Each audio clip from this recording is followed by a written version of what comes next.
Kalena dhammat sawanang etammang kalamuttamang.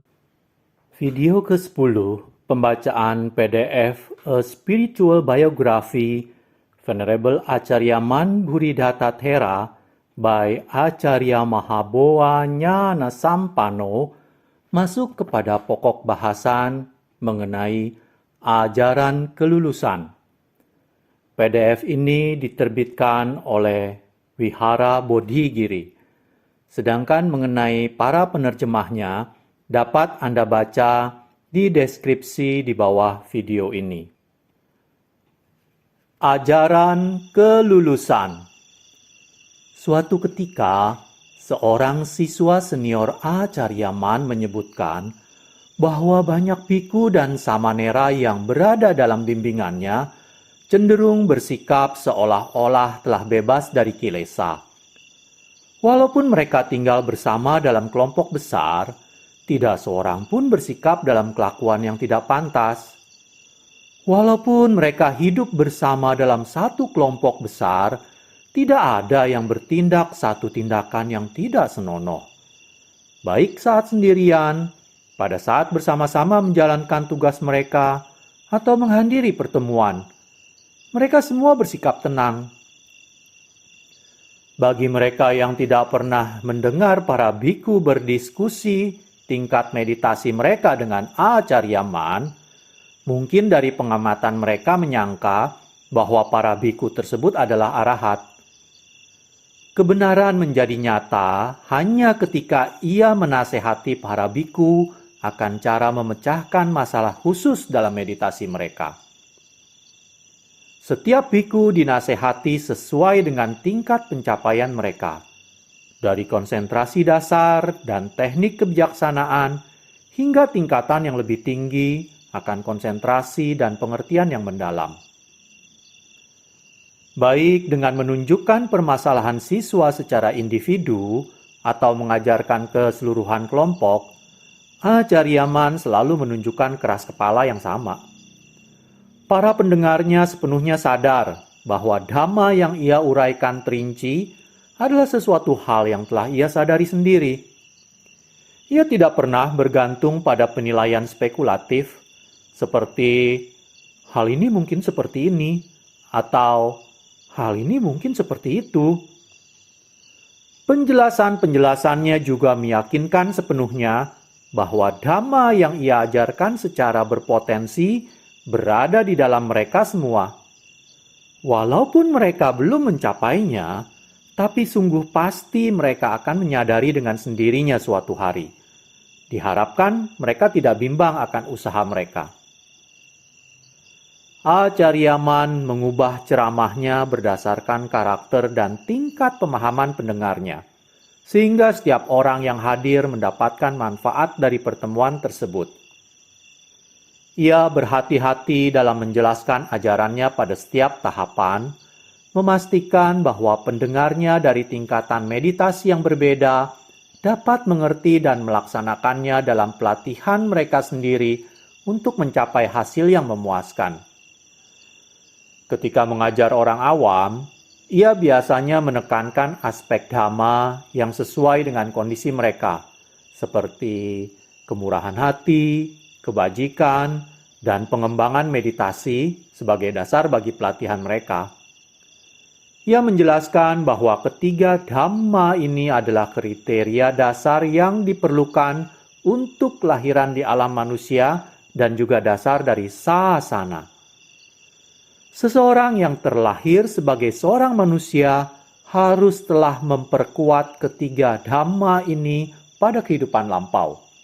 Setidaknya, salah satu dari ketiganya harus sudah dikembangkan sebelumnya sebagai katalisator agar terlahir menjadi manusia sepenuhnya.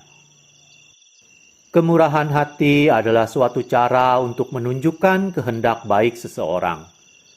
Seseorang yang berhati mulia dan penuh perhatian terhadap sesama manusia dan hewan, berkorban dan berbagi sebagian dari keberuntungan sesuai dengan cara mereka. Baik pemberian harta benda, pemberian dhamma, atau pemberian pengetahuan apapun adalah suatu pemberian cuma-cuma untuk kebaikan orang lain tanpa mengharapkan imbalan, kecuali karma baik yang dihasilkan dari perbuatan memberi itu sendiri. Ini juga termasuk sikap bermurah hati dengan memaafkan orang-orang yang bersalah dan menyakitkan. Mereka yang penuh kebajikan dan cenderung akan memberi tanpa pamrih akan menjadi orang dermawan yang berada di antara sekelilingnya dan tak bergantung pada penampilan fisiknya. Para dewa, manusia, dan hewan semuanya memuji dan menghargai mereka.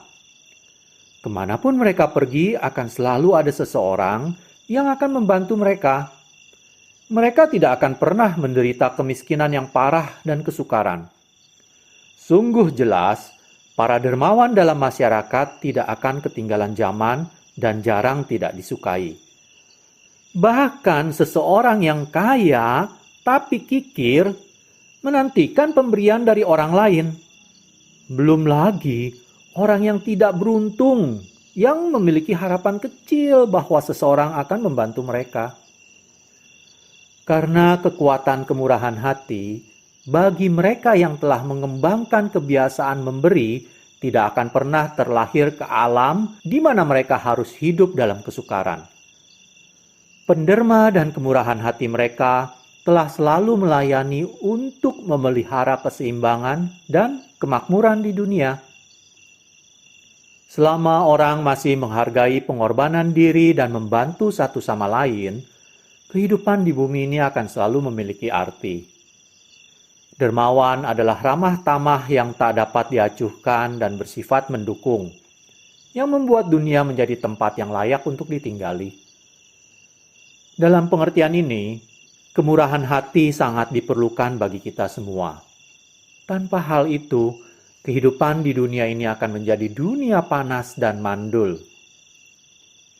Kebajikan secara efektif merupakan penghalang yang menghalangi orang-orang dari menyalahgunakan dan menghancurkan kekayaan materi dan batin satu sama lain. Itu merupakan hal yang sangat mendasar dari kualitas baik istimewa yang harus dimiliki oleh setiap manusia dan tidak boleh menghilang. Orang yang tidak memiliki kebajikan untuk melindungi dan memelihara kekayaan batin mereka adalah seperti api yang mengamuk melalui masyarakat.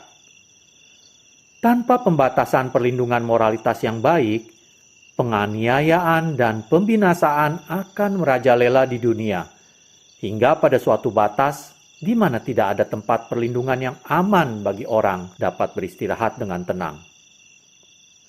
Selama orang meyakini bahwa kekayaan harta benda lebih bernilai daripada kebajikan, mereka tidak akan mempunyai perlindungan yang sungguh-sungguh. Dalam contoh seperti ini, bahkan jika ekonomi dunia bertumbuh hingga kekayaan material sampai setinggi matahari, panas matahari tidak akan dapat dibandingkan dengan panas dari dunia tidak bermoral yang menghanguskan.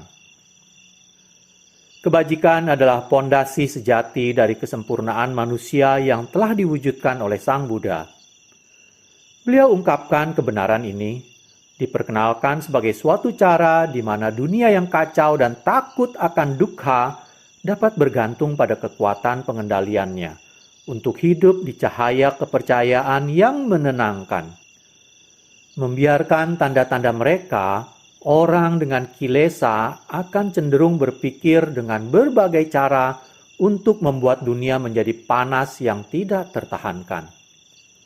Apabila pemikiran-pemikiran ini bebas berkembang, yang dikendalikan oleh kilesa, dan tidak diasah bahkan oleh suatu bayangan kebajikan, mereka akan menciptakan raksasa-raksasa beracun yang tak terkira banyaknya, menyebar di dunia untuk menelan semua yang berada dalam jalurnya.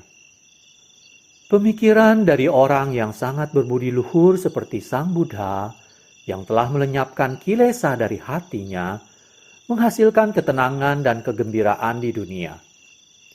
Bandingkan dengan pola pemikiran yang dihasut oleh kilesa, yang menyebabkan kita dan orang lain masalah yang tidak dapat dibayangkan. Perbedaannya sungguh sangat jelas. bahwa kita ingin mencari jalan keluar untuk menyelesaikan masalah ini dan menentang arus pemikiran sebelum semuanya mesti terlambat. Kebajikan itu seperti obat yang menyembuhkan penyakit menular, layaknya penyakit yang sudah kronik.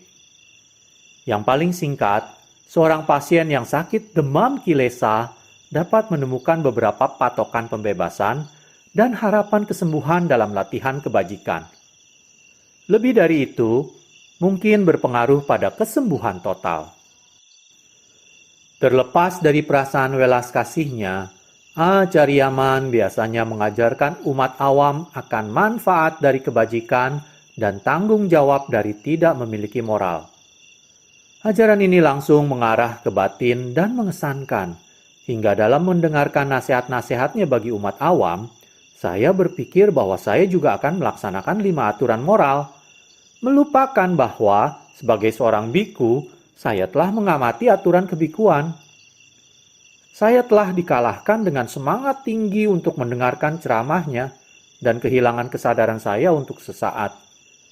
Ketika saya pada akhirnya kembali pada kesadaran, saya agak malu dan tidak memberitahukannya kepada siapapun atas ketakutan bahwa biku-biku lain akan berpikir saya sedikit gila. Bahkan secara nyata, saya sedikit agak gila kala itu, hingga saya lupa akan kepala saya yang telah dicukur dan berpikir mengenai menjaga kelima peraturan tersebut. Ini semua permasalahan yang kita hadapi. Ketika berpikir akan jalan keluar yang salah, berakhir dengan kesalahan dalam bersikap juga. Oleh karena itu, setiap saat kita harus selalu waspada akan pikiran kita. Sadar apakah hal itu baik atau buruk, benar atau salah. Kita harus secara tetap mengendalikan pikiran kita.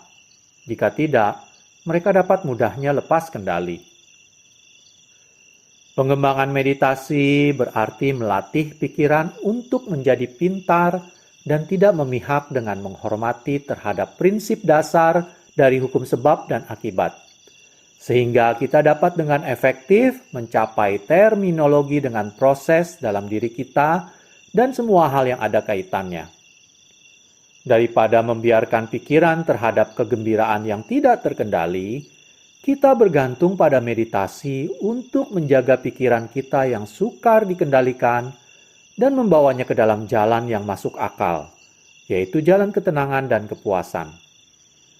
Pikiran yang belum pernah menjalani pelatihan meditasi itu serupa dengan hewan yang belum terlatih dan belum menunjukkan secara baik apa yang telah ditugaskan kepadanya, dan tidak berguna seperti yang seharusnya. Pikiran harus dilatih untuk melakukan tugas untuk mencapai manfaat maksimum dari yang dikerjakan. Begitu juga, pikiran kita harus menjalani pelatihan sebagai cara untuk memahami diri kita sendiri, dikarenakan kita mengerjakan tugas sehari-hari, baik mental atau fisik, penting atau tidak penting, kasar atau lembut. Bagi mereka yang mengembangkan meditasi sebagai jangkar kuat untuk pikiran yang menikmati, mencerminkan apa yang dikerjakan mereka. Mereka tidak suka untuk menggunakan kesempatan tidak perlu dalam situasi yang mereka tidak yakin, ketika kesalahan yang dapat melukai mereka dan siapapun yang terlibat di dalamnya. Pengembangan meditasi memberikan manfaat dengan pasti, baik dengan seketika dan di masa depan, namun yang paling penting adalah apa yang kita alami saat ini. Orang yang mengembangkan bakat dalam meditasi akan sukses terhadap apapun yang mereka pikirkan. Usaha mereka tidak diselenggarakan dengan ragu-ragu, tapi dipikirkan secara seksama dengan pertimbangan terhadap hasil yang diharapkan dari tugas yang dikerjakan dengan baik. Dengan cara ini, orang akan selalu melihat ke belakang dengan kepuasan akan hasil dari usaha mereka. Karena mereka mendasarkan dengan kuat pada alasan, orang yang bermeditasi tidak mempunyai kesulitan dalam mengontrol diri mereka. Mereka bersandar pada kebenaran sebagai petunjuk dalam bertingkah laku. Mereka penuh kesadaran untuk tidak membiarkan diri mereka terbuka terhadap godaan yang banyak, yang terbiasa bangkit dari kilesa ketagihan. Ingin ke sana, ingin ke sini, ingin melakukan ini, ingin mengatakan ini, atau berpikir bahwa yang mana tidak memberikan panduan apa saja yang benar atau salah. Benar atau salah? Ketagihan adalah kotoran yang paling menghancurkan yang cenderung membawa kita ke dalam kesengsaraan berulang-ulang dalam jalan yang tak terhitung jumlahnya. Sesungguhnya, tak seorang pun yang dapat kita salahkan selain diri kita sendiri. Jadi kita dibiarkan untuk menerima hasilnya sebagai sesuatu yang disesalkan, mencoba untuk berbuat lebih baik lagi lain kali. Jika kesadaran yang cukup dipelihara, kita dapat membalikan kecenderungan ini. Tapi jika kita tidak memiliki kesadaran yang cukup untuk mencerminkan masalah ini dengan bijaksana, apapun yang kita lakukan akan mempunyai dampak kurang baik. Bahkan terkadang tak dapat ditarik kembali. Ini hal yang terpenting dari kilesa. Mereka membawa kita ke dalam kemalangan. Meditasi adalah suatu cara yang baik untuk membuat perubahan baru terhadap urusan tidak penting dari kilesa.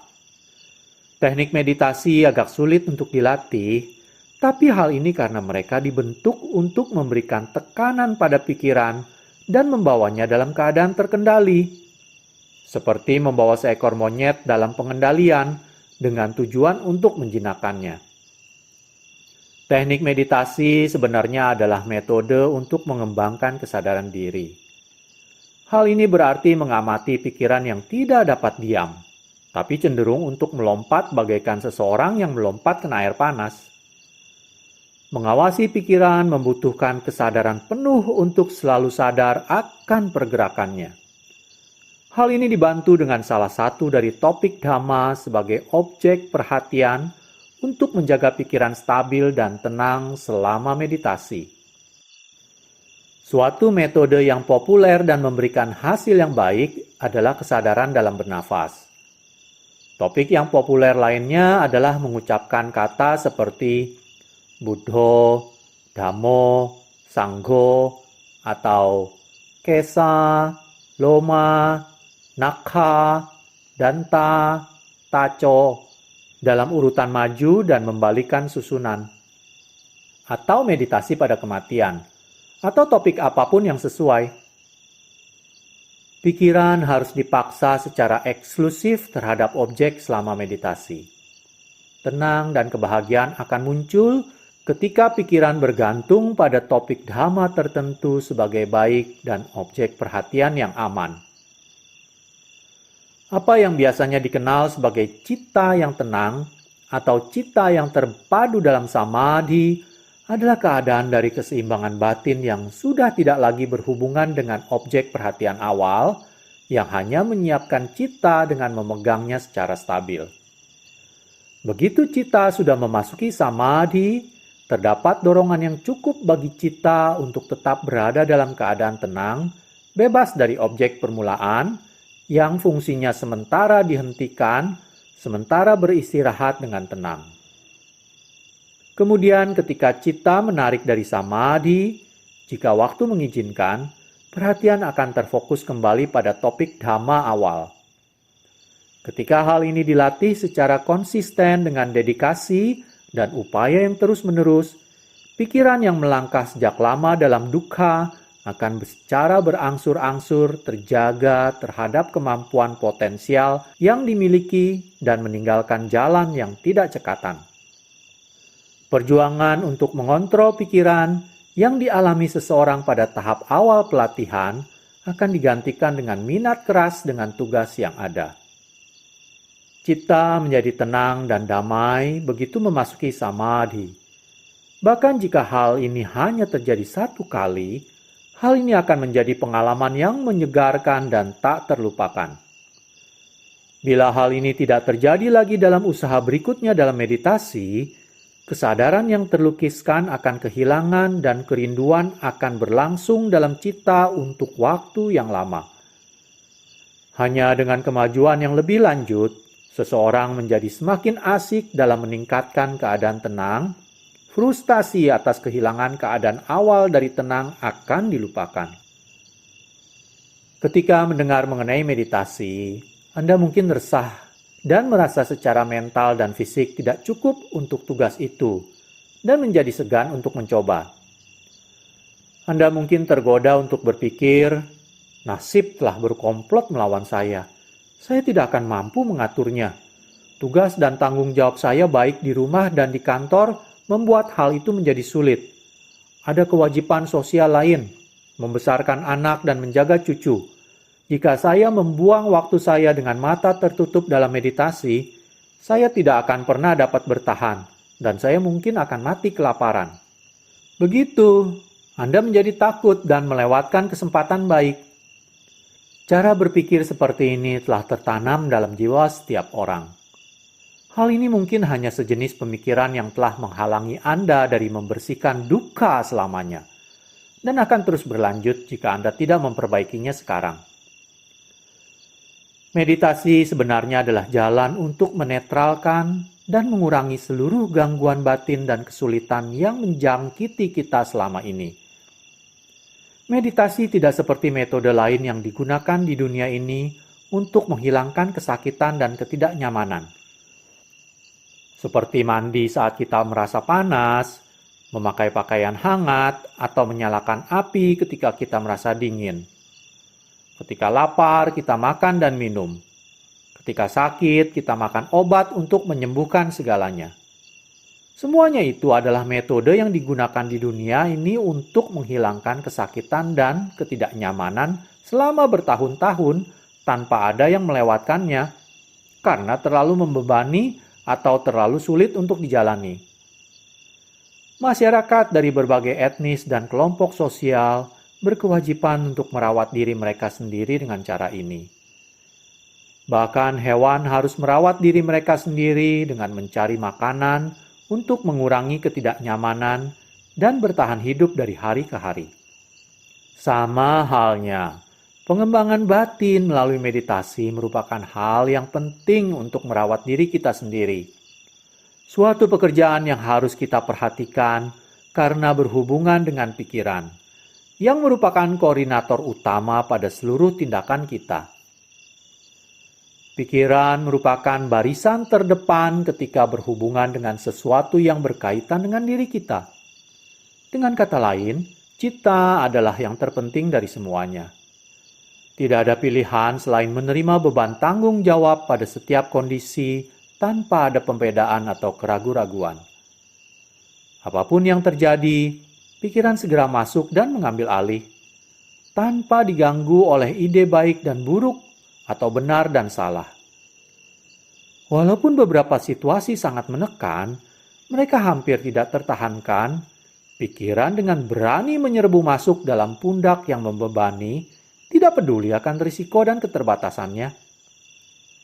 Lebih dari itu, pikiran menceritakan serangkaian pikiran berulang-ulang hingga kadang-kadang menjadi tidak mungkin untuk makan dan tidur. Dan masih, pikiran mengendalikan, menolak untuk mengakui kegagalan. Ketika terlibat aktivitas fisik, kita mengetahui kekuatan kita yang relatif dan kapan waktu yang tepat untuk istirahat. Tapi aktivitas pikiran kita tidak pernah berhenti, kecuali secara singkat saat kita tertidur. Walaupun demikian, pikiran tetap bersikeras untuk tetap aktif, tanpa sadar mengocok gambar-gambar mimpi yang tidak terhitung yang terus-menerus melebihi kapasitas yang dapat dihadapi. Jadi pikiran hidup dengan rasa ketidakpuasan yang tidak dapat ditolerir. Tidak pernah menyadari bahwa ketidakpuasan ini timbul dalam hubungan langsung akan beban kerja keras dan keadaan pikiran memburuk yang dihasilkan dan tidak dapat ditahan. Karena selalu memerangi, pikiran dapat dikatakan sebagai pejuang. Berjuang dengan apa yang baik dan berjuang dengan apa yang buruk. Tidak pernah berhenti bercermin, melibatkan semua yang datang. Ketika keasikan muncul, pikiran bersikeras untuk menghadapi semua tanpa pengecualian. Menolak untuk membiarkan semua lewat tanpa dilawan. Jadi sangat tepat untuk mengatakan pikiran adalah pejuang. Karena pikiran dengan sembrono melawan apa yang melewati jalurnya. Jika pikiran tidak sampai pada kondisi dilema seperti ini selama tubuh masih hidup, pikiran akan terus bertarung dengan tak terbatas, tidak mampu untuk melepaskan dirinya. Seharusnya keinginan hati yang tak berujung yang memanjakan tanpa dhamma yang berperan sebagai pengaruh yang melembutkan, kebahagiaan sejati tidak akan pernah dapat diraih, walaupun terdapat seberapa banyak harta yang berlimpah-limpah. Kekayaan harta bukanlah merupakan sumber kebahagiaan dan dapat menjadi sumber ketidakpuasan bagi hati yang kekurangan dhamma sejati untuk melayani sebagai sumber ketenangan. Sang bijaksana telah meyakinkan kita bahwa dhamma adalah kekuatan yang menjaga baik kekayaan material dan kesejahteraan spiritual. Tanpa memperhatikan berapa banyak atau berapa sedikit kemakmuran yang kita capai, kita akan menikmati ukuran kebahagiaan yang cukup jika kita memiliki sejumlah ukuran dhamma di batin kita. Tidak didukung oleh dhamma dan dibiarkan dengan keinginan sendiri, batin tidak akan mampu menemukan kebahagiaan hakiki, walaupun memiliki barang berharga yang banyak.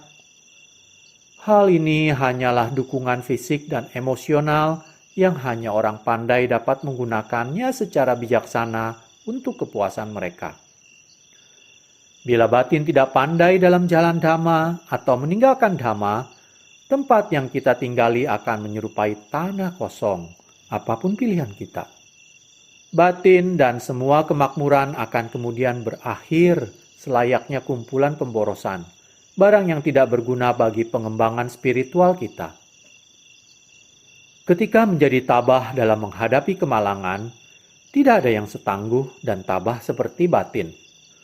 Menerima bantuan yang sesuai akan menjadi sesuatu yang mengagumkan di mana kita dapat bangga dan puas akan segala keadaan. Dari kelahiran hingga saat ini, kita telah mengeksploitasi batin dan pikiran kita tanpa ampun. Jika kita memperlakukan mobil kita seperti kita memperlakukan pikiran kita, akan menjadi tidak berguna dengan membawanya ke bengkel untuk diperbaiki, karena itu akan menjadi timbunan rongsokan besi sejak lama. Semua yang kita gunakan harus mendapatkan perawatan dan perbaikan untuk memastikan bahwa akan terus dapat memberikan pelayanan yang berguna, tak terkecuali pikiran. Pikiran merupakan sumber daya utama yang harus kita jaga dan pelihara, seperti yang kita lakukan terhadap semua kepemilikan kita yang lain. Meditasi merupakan terapi yang dirancang secara eksklusif untuk pikiran. Kita semua yang sungguh-sungguh tertarik dalam mengambil tanggung jawab terhadap pikiran kita, yang merupakan milik kita yang paling berharga, harus memeliharanya dengan cara yang tepat dan pantas. Hal ini berarti melatih pikiran kita dengan teknik meditasi yang sesuai. Menggunakan perbandingan mobil, hal ini berarti memeriksa berbagai komponen bagian pikiran untuk melihat apakah ada yang cacat atau rusak, dan kemudian membawanya ke bengkel untuk memeriksanya dengan seksama secara spiritual. Hal ini membutuhkan duduk bermeditasi, memeriksa komponen metal atau sangkhara yang berisi pikiran kita. Kemudian menentukan apakah pemikiran yang muncul itu pada dasarnya baik atau berbahaya, menambah bahan bakar ke dalam api sakit dan penderitaan. Demikian penyelidikan dilakukan untuk menentukan pikiran mana yang memiliki nilai dan mana yang cacat. Kemudian kita harus mengubah perhatian ke komponen fisik, yaitu badan kita. Badan kita terus meningkat dengan usia atau memburuk seiring dengan waktu berlalu. Tahun yang lalu tak dapat diacuhkan menjadi tahun yang baru, berulang kali. Apakah badan terus memperbaharui atau tak dapat diacuhkan menjadi letih dan menjadi tua setiap hari? Seharusnya kita menjadi puas mengenai hal ini dengan secara mental mempersiapkan diri kita selagi masih ada waktu. Begitu kita mati, maka akan menjadi sangat terlambat untuk bertindak. Inilah yang menjadi segalanya tentang meditasi. Memperingatkan dan menginstruksikan kita sendiri dengan memeriksa kekurangan kita untuk menentukan daerah mana yang memerlukan pengembangan. Ketika kita menyelidiki secara terus-menerus melalui cara ini, baik duduk dalam meditasi atau sambil melakukan kegiatan kita sehari-hari, pikiran akan tetap tenang. Kita akan belajar untuk tidak menjadi sombong dan terlalu percaya diri akan kehidupan. Demikian juga menghindari menambah api rasa tidak puas. Dan kita akan mengetahui bagaimana berlatih bersikap wajar dengan pemikiran kita dan amal, sehingga kita tidak melupakan diri kita sendiri dan terperangkap dalam hal-hal yang mungkin mempunyai konsekuensi-konsekuensi yang mendatangkan bencana. Manfaat dari meditasi terlalu banyak untuk disebutkan. Jadi Acharyaman menjaga penjelasannya kepada pendengar awam pada tingkatan yang sesuai dengan latihan mereka. Penjelasannya kepada para biku dan orang-orang yang baru dengan kemampuan yang sangat berbeda. Saya telah menulis hanya untuk memberikan rasa akan ajarannya. Beberapa orang mungkin menemukan bahwa saya telah memasukkan beberapa hal yang kelihatannya berlebihan atau bahkan tidak menyenangkan. Tapi penjelasannya akan menjadi tidak lengkap jika saya tidak menyampaikan segala aspek dari ajarannya. Saya telah berusaha menyusun ajaran-ajaran ini dengan harapan para pembaca mendukung saya dengan manfaat dari kritikan mereka. Jadi Anda silakan untuk mengkritik saya bila Anda menemukan sesuatu yang tidak sesuai. Namun jangan menyalahkan Acharyaman karena ia tidak mengambil bagian dalam menulis buku ini.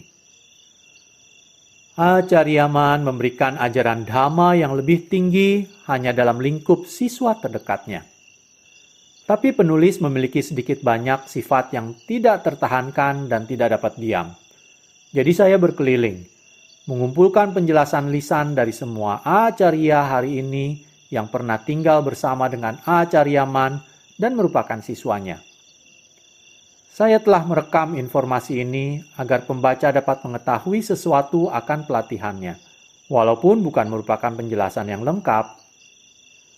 Cara pelatihan Acharyaman sangatlah tegas dan keras kepala, sehingga seseorang dapat dengan yakin mengatakan bahwa tak seorang pun siswanya yang dapat menandingi kesederhanaannya yang ia tampilkan.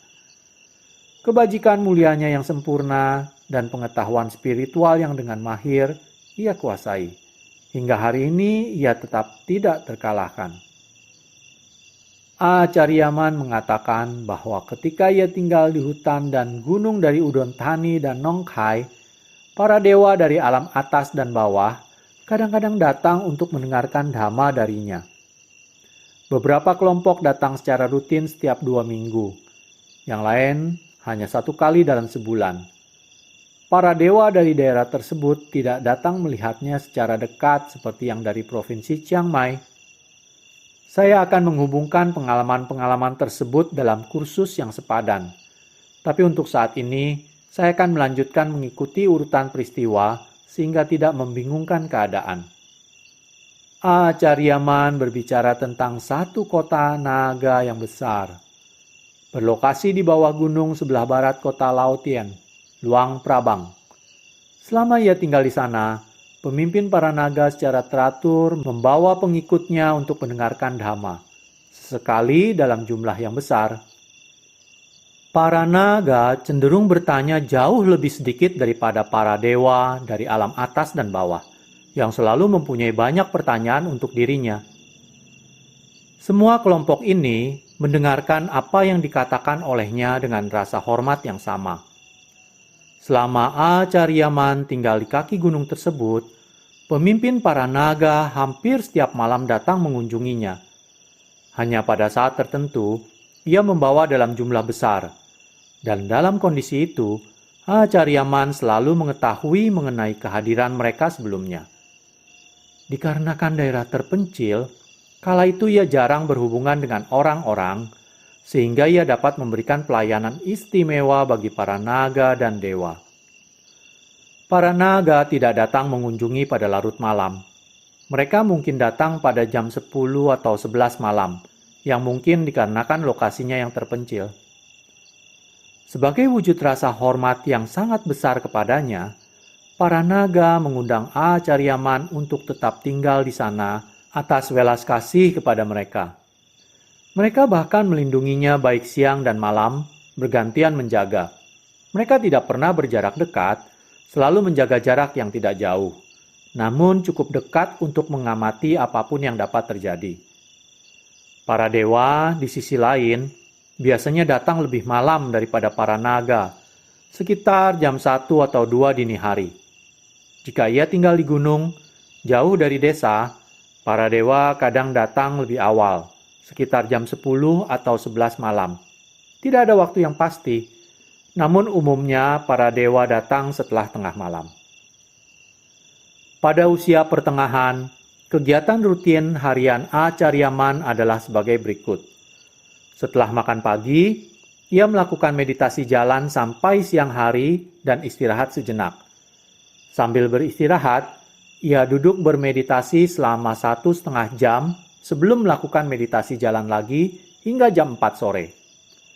Kemudian, ia menyapu daerah sekitar, mandi, dan kembali melakukan latihan meditasi jalan hingga sekitar jam 7 atau 8 malam. Kemudian masuk ke pondok untuk duduk kembali. Jika setelah meditasi duduk tidak hujan, ia akan melakukan meditasi jalan lagi hingga larut malam. Atau, jika sudah terlalu larut malam, ia beristirahat. Ia umumnya istirahat dari jam 11 malam hingga 3 subuh. Acaryaman biasanya mengetahui terlebih dahulu jika para dewa akan datang berkunjung. Jika mereka akan tiba setelah tengah malam, ia beristirahat dahulu sebelum menyambut mereka. Jika mereka diperkirakan tiba antara jam 11 malam dan tengah malam, ia akan masuk terlebih dahulu ke dalam samadhi dan menunggu mereka. Ini adalah kegiatan rutin harian yang ia lakukan selama masa hidupnya.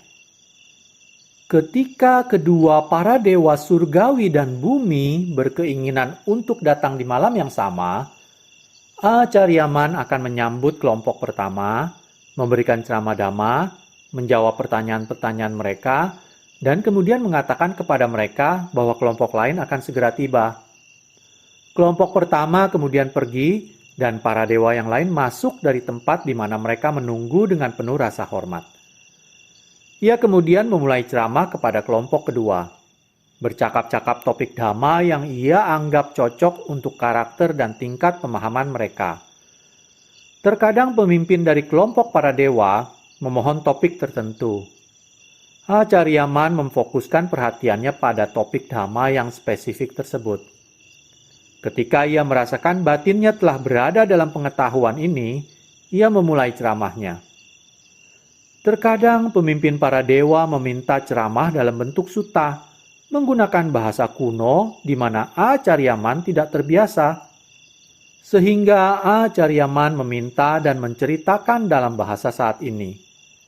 Biasanya Acaryaman mengetahui sendiri sutta yang diminta, tapi terkadang ia akan bertanya untuk penjelasan. Di waktu lain, para dewa meminta sutta yang bahasanya ia merasa yakin. Tapi, sesegera ia mulai menguraikannya, mereka memberitahukannya bahwa ia telah membuat kesalahan, bahwa bukan sutta tersebut yang mereka minta. Untuk mengingatkannya, mereka menceritakan beberapa syair dari sutta. Setelah 1 atau 2 syair, ia biasanya dapat mengingatnya kembali dengan benar. Ia memulai ceramahnya hanya ketika ia yakin sudah dengan topik yang tepat. Pada kesempatan yang jarang, para dewa dari alam atas dan bawah semuanya datang mendengarkan dhamma dalam waktu yang bersamaan dengan para naga. Hal ini tidak sama dengan berbagai kelompok manusia yang semuanya muncul secara bersamaan untuk mengunjungi guru.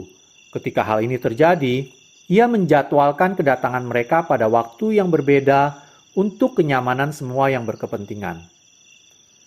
Menurut Acaryaman, walaupun ia tinggal di hutan dan gunung yang terpelosok, ia tidak mempunyai waktu luang yang banyak dikarenakan ia harus menghadapi dengan begitu banyak kelompok dewa dari berbagai alam kehidupan. Jika dalam suatu malam tertentu tidak ada para dewa dari alam surgawi datang menemuinya, maka akan ada para dewa bumi berasal dari satu tempat atau lainnya. Jadi, ia hanya memiliki waktu sedikit di malam hari. Untungnya, hanya ada beberapa tamu manusia di tempat terpencil tersebut. Bila ia tinggal dekat suatu desa atau kota, penduduk dari daerah tersebut akan datang menemuinya. Ia menerima orang-orang ini di sore hari atau awal malam hari, kemudian mengajarkan para biku dan orang-orang baru yang baru belajar. Kalena dhamma savanang etammang kalamutamang